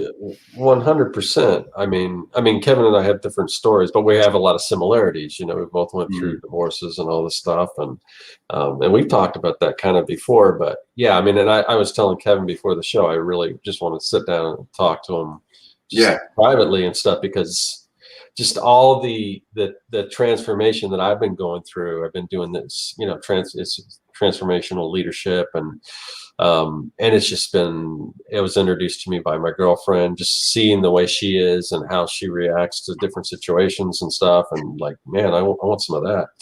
And so yeah, I enrolled, and it's it's been amazing, and it's just yeah. I mean, I've talked about it a little, and I don't know if I want to talk about it too much because I know we're kind of long in the episode now. I don't know how long we've been going, but but yeah, I mean and again, Kevin and I similar age, just right around that 50. It's like I'm going to be 50.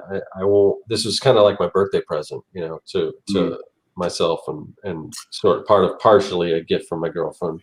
But yeah, and I'm about to do I'll be graduating or completing next week. So, yeah.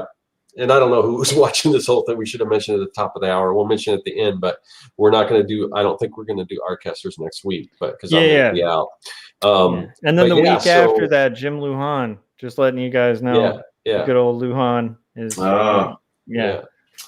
So yeah, I mean, I'm just, and it's been intense, this third part, because it's broke up in 3 parts. So the first part is an introduction. It's basically just kind of discovering who you are and what made you the way you are, all the stuff that from childhood that informed who you are.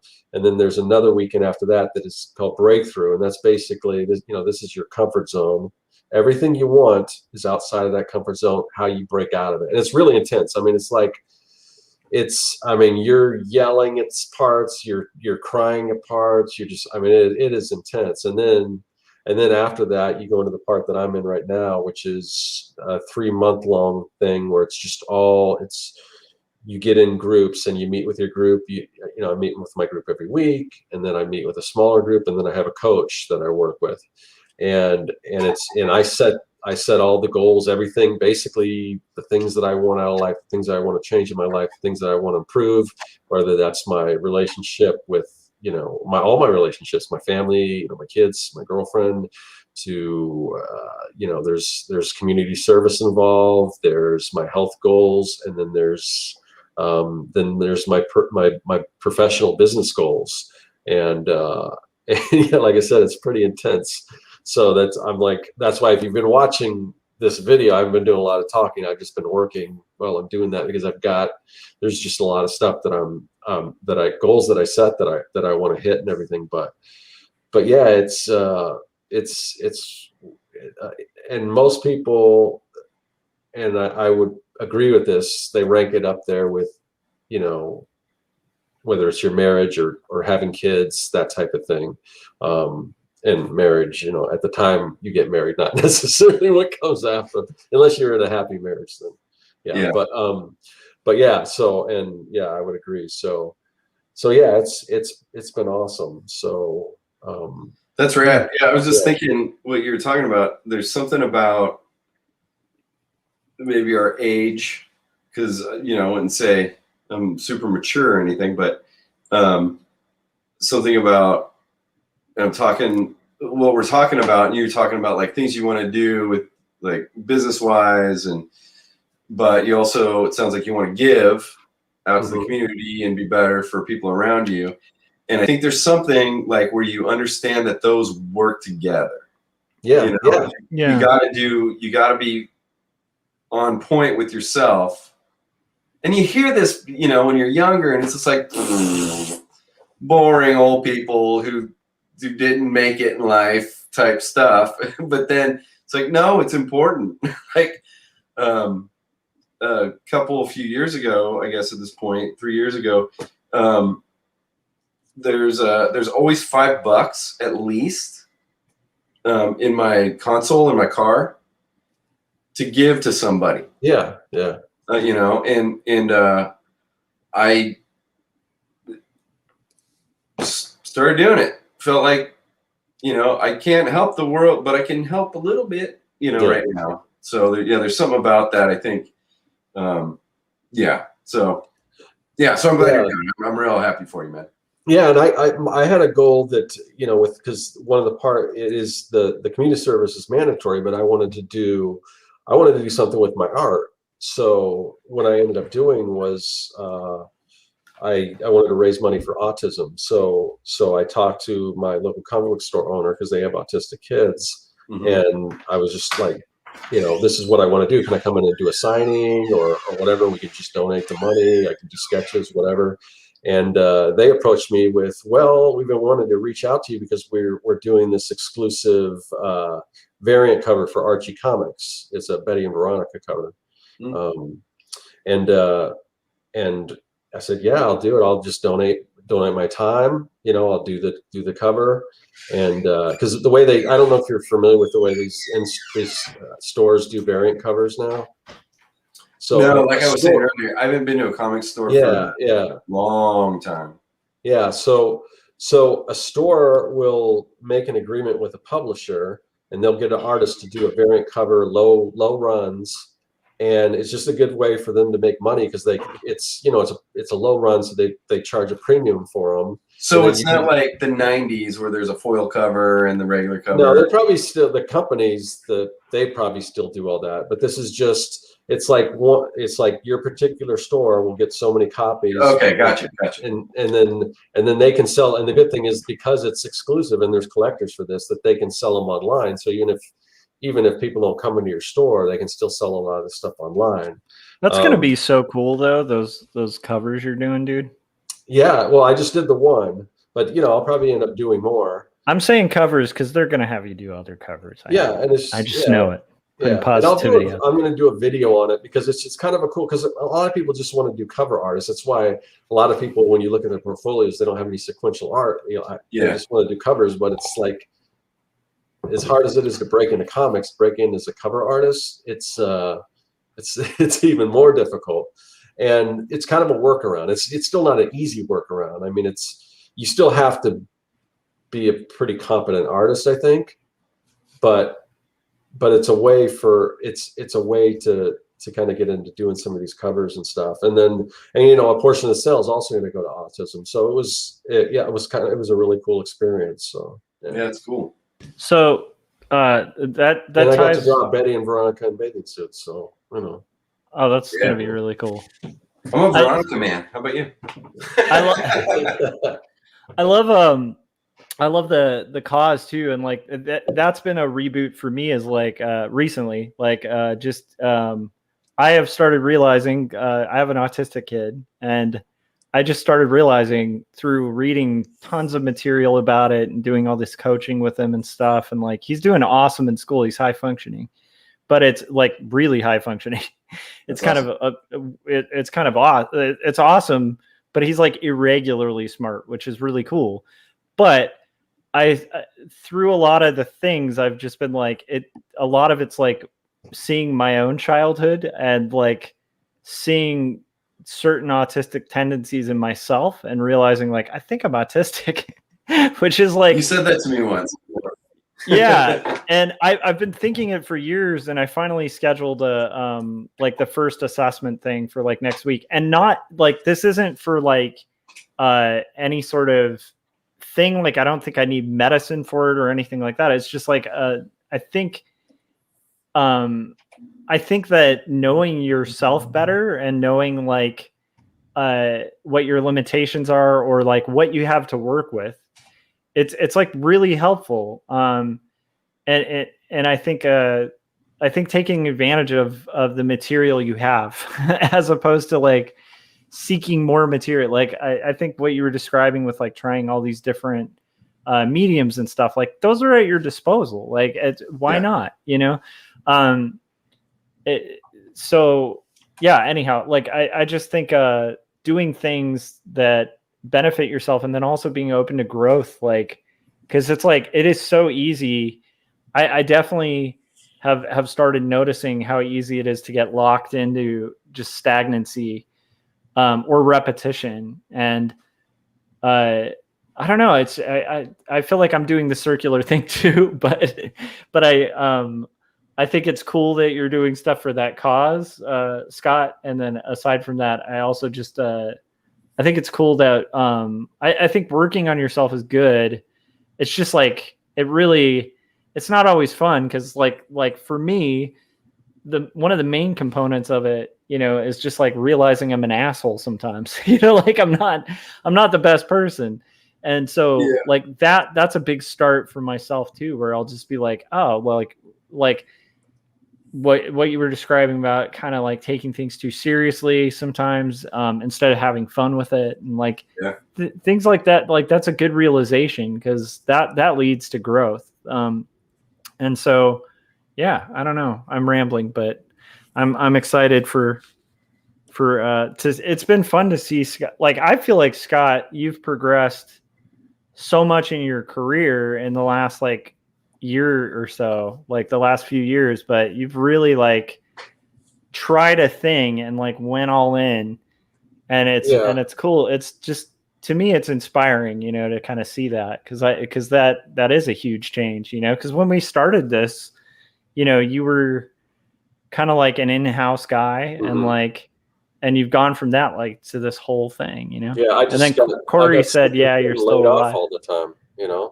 So I'm like, why not just like figure out a way to work for myself? So I might, if I don't have work, then I'm the only one to blame, Mm-hmm. So, and my goal has just been, what I don't necessarily want to work for clients. Not saying that I'll never work for clients again. Yeah. But not have to, and just make products, make things, put them out there, and kind of be able to be sufficient that way. And hopefully, and the goal is to not just get by, but be successful. Because I've always been fortunate enough that I've been able to use my artwork to make a living.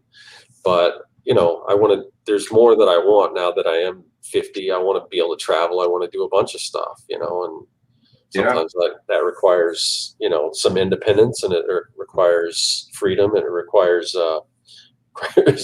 money. So yeah, I mean, that's kind of my goal. And it's weird, because I think the pandemic was well suited for that for me. And I don't want to obviously take anything away from all the horrible stuff and that came with this, but for me, it was, I mean, I was already working at home, and it kind of put everything on pause, and it allowed me to concentrate on that a little more, and not, I don't know, it's a weird thing, but to the point where now that we're coming out of it, I'm like, now I really got to hustle, because I feel like that pause is over with, Yeah. So I feel that way too, because like when it first started, I thought, great, everyone else is going to pause and I'm not. So, yeah. But no, I found ways to pause myself somehow. And so for a minute there, it's like, I got vaccinated. There's, I'm starting to see signs that like, I went to an IKEA today, and it said masks recommended, not required. And, I'm starting to see stuff like that now. And I was like, oh, I didn't accomplish what I was going to when everyone else was sleeping. And I caught myself doing that. And I feel like that's kind of my old mindset I wouldn't say it's old, it's still there. But I just had to like kind of, in a woo-woo, maybe sounds woo, all this self-helpy stuff always sounds woo-woo. But I just had to like, kind of like, dude, whatever. It's been a heckin' time. Just, you're doing okay right now. Just do what you're going to do. Stay on the path that you want to be on. You're going to talk to your buddies you haven't talked to tonight for a while about this kind of topic. Just get over it, man. Yeah. Have a cinnamon roll at IKEA. So you know what I did? I had a cinnamon roll at IKEA. So that's another thing too, because it's like, I think that reminds me of why I was like kind of bringing up like my fail day today. Like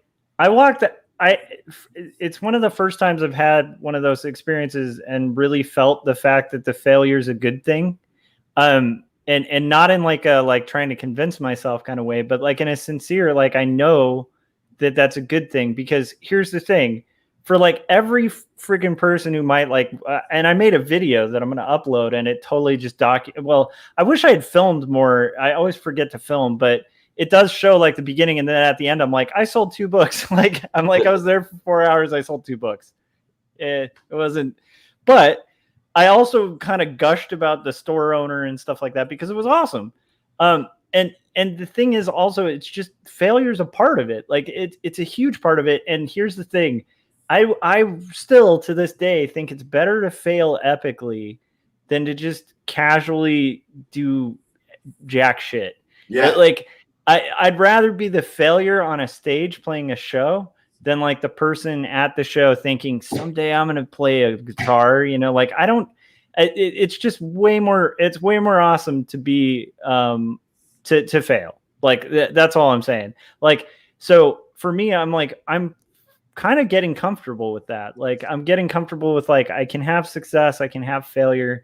And I think there's gotta be this like Zen thing, that maybe like I haven't quite reached, but I do think there is like a Zen thing where you can kind of find the balance between the two and just kind of exist. And like you were saying, just chill at IKEA and enjoy the, you know, like the food. Yeah. Like it's not a, yeah, I don't know. Not everything's like as the things that are important don't seem as important, you know, quite often. And the things that are unimportant seem like the most urgent things on the planet, I think a lot of the time, you know? Yeah. Like I expected, to have a lot more stuff finished right by right now. Yeah. And, but if I think about it, there's no physical way I could have done all this stuff. And I kind of beat myself up. So, you know, and then just had that realization, just, yeah. So you're still going to do it. You just failed. Yeah. That's part of it. Isn't kind of the, I was going to say, not nomenclature. What am I trying to, it's like the more you fail, the closer you are to success. Yeah, for sure. Several different versions of that, but they all basically mean the same thing. So I'm recommending you just say, okay, fine, go get a cinnamon roll at IKEA. Mm-hmm. I love it. But yeah, like yeah, I mean, man, we've been going a long time. But it just, to me, like the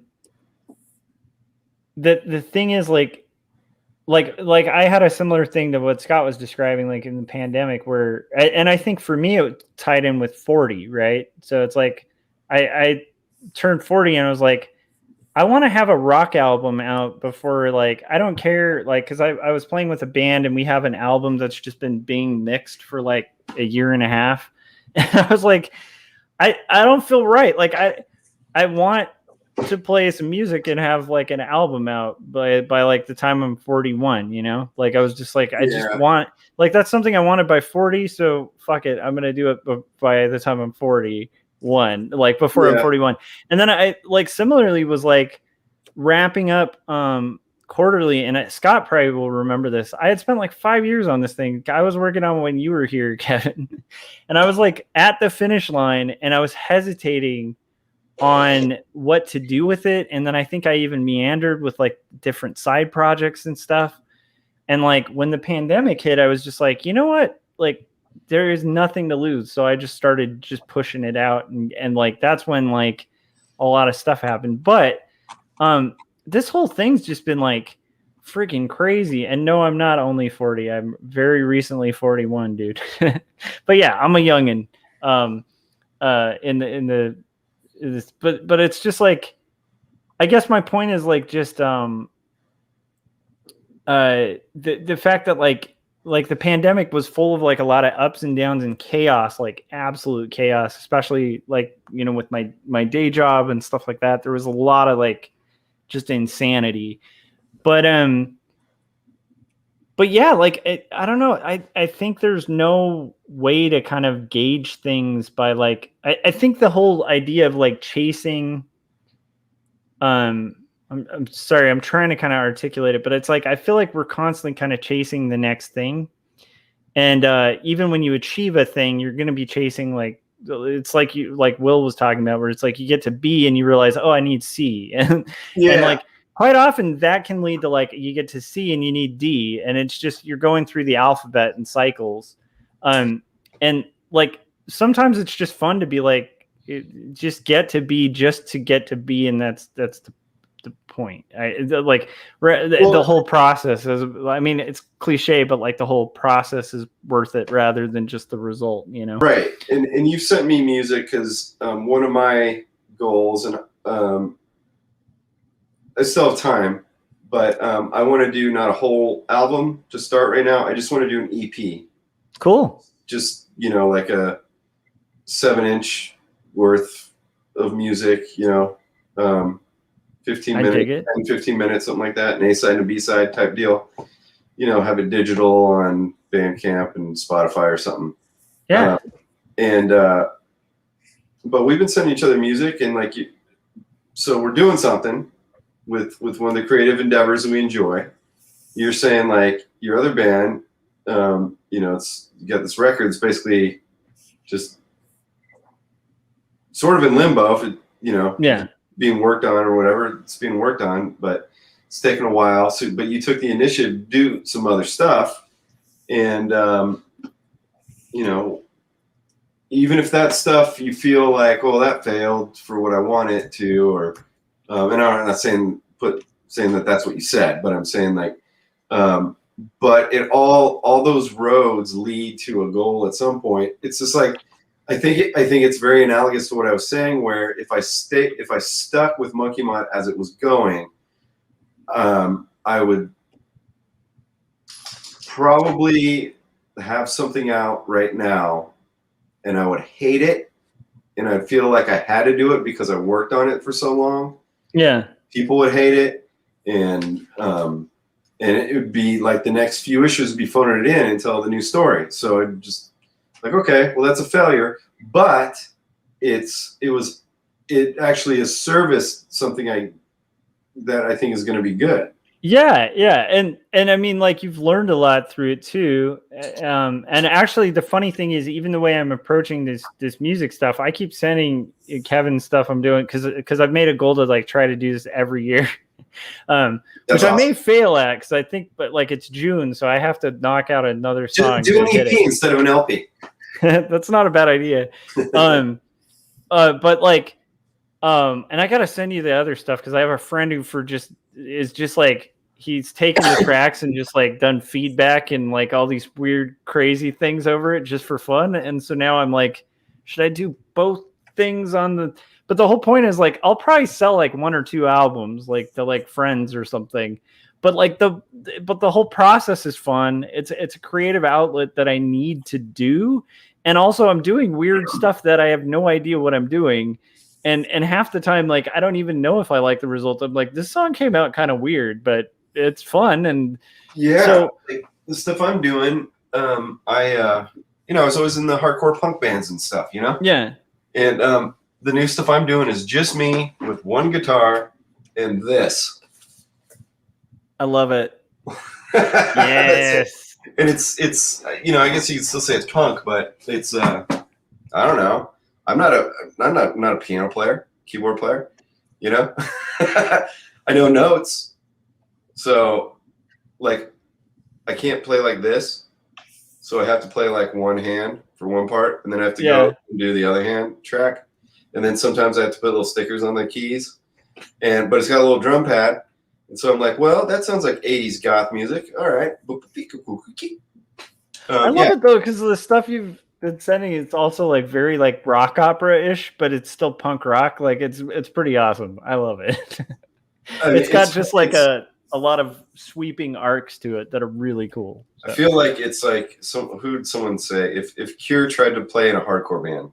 Yeah, that's actually really good. Or Robert Smith from The Cure, but and yeah, I'm not saying I'm the musician he is or whatever. I don't care, but I do love The Cure.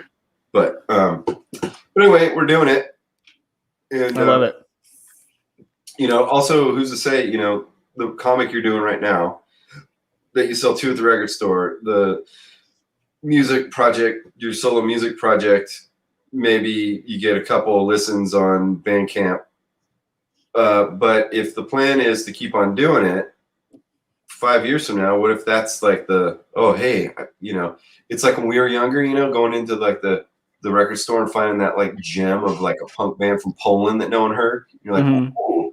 And maybe it becomes that, and it becomes like, it gets rediscovered again. I noticed like one of my old bands that I used to make pretty okay money with royalties. It like went way down for a really long time, and lately it's gone back up.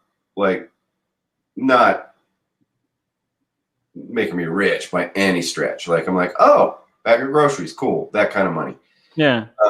But that's significant for how far it went down for well over a decade. So someone rediscovered it, I guess. Well, dude, that won't happen.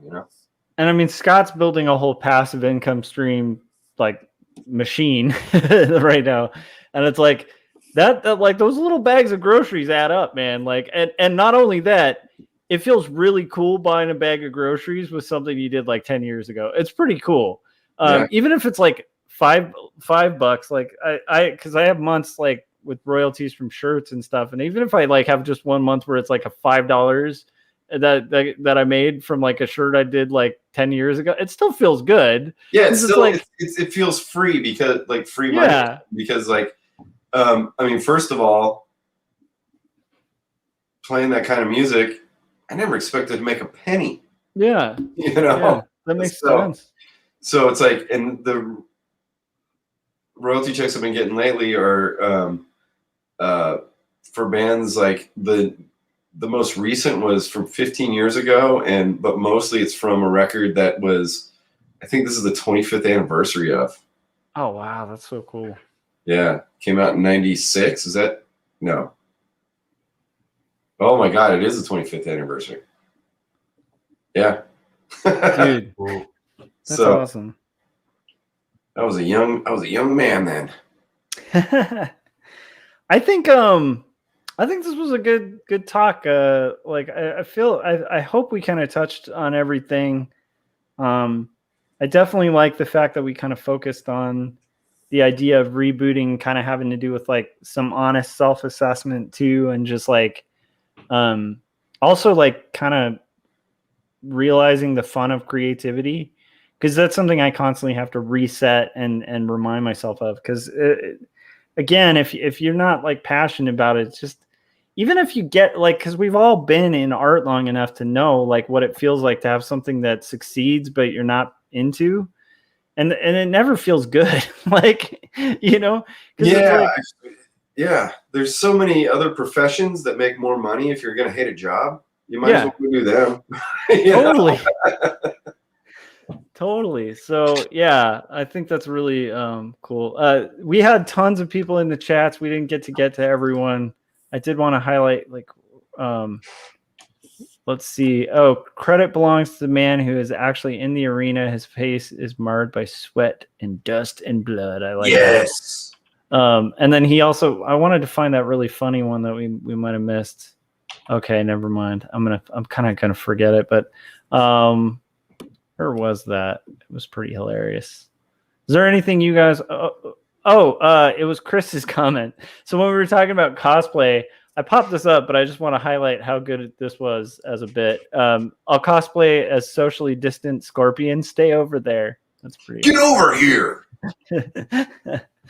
All right, Kevin, it's good to talk to you, brother. Scott, always good to talk to you too. We for people going, we went a little extra long because Kevin's awesome, and regardless, also we're giving you extra because we will not be here next week, which is kind of crazy and confusing. And Scott's going to tell you guys a way to kind of keep track of all the craziness and confusion. But before we do that, you're on my channel. You know where to find me. If you haven't yet, pick up a copy of Two Stories. Kevin, where can on Amazon? And then Kevin, where can everybody find your work and check out your new videos? And more importantly, check out your Patreon.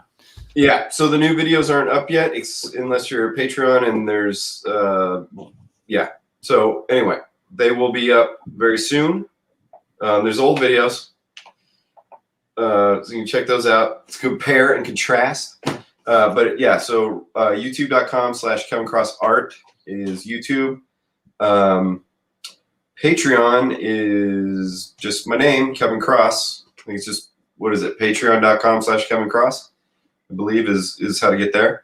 And there's going to be, I think moving forward, certain videos I'm gonna make kind of a regular thing is like a behind the scenes extra long versions of the videos with extra content that won't be in public. DVD extra, Blu-ray extra, sorry. VHS extra. Yeah, that kind of stuff will be up there as well. But of course you don't have to. But please subscribe to YouTube because new videos have been taking a lot longer than the old ones, and I like them way better. So I hope you do too. Yeah, I mean, having previewed a few of them, like I definitely would say I think that if you guys like Kevin's content, I think this is like a positive evolution. They're great. So, Thank you. Scott, how can people? First off, like I'm a comic artist and I'm looking for fonts.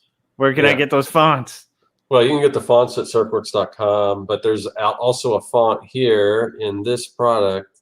Now everything's already loaded, so I can show you the comic lettering masterclass for Procreate. And there's a question, Frank had a question if this only works with Procreate or if it works in other program. This one is specifically designed for Procreate. I will be working on one for Adobe Photoshop and Illustrator. But yeah, this one's just for Procreate. So I'll just go through here, and you can see, there's it just talks about the anatomy of letters. There's practice sheets. You can practice. There's a bunch of fun exercises, Ames lettering guides, digital Ames lettering guides. Just all the information about lettering. There's lettering brushes. Plus, you've got these sound effect guides to lay out your sound effects, title and logo guides. All these different brushes in the shapes of word balloons and caption boxes. This is the font right here, Secret Identity, caps and lowercase.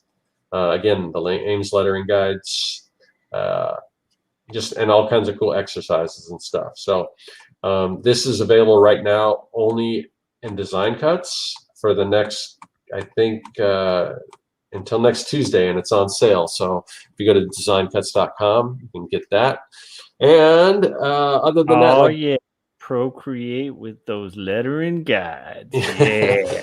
Sorry, I'm just I was hearing like Procreate and Ames lettering guides, and I was like, I think that's worth procreation. So go ahead. Sorry. Yeah, it's such a weird. It makes sense, but it's also got that double meaning. It's kind of like, okay, yeah, it's like when whoever thought of it was like, yeah, that's a great name for a creative software, but it's also kind of got this other.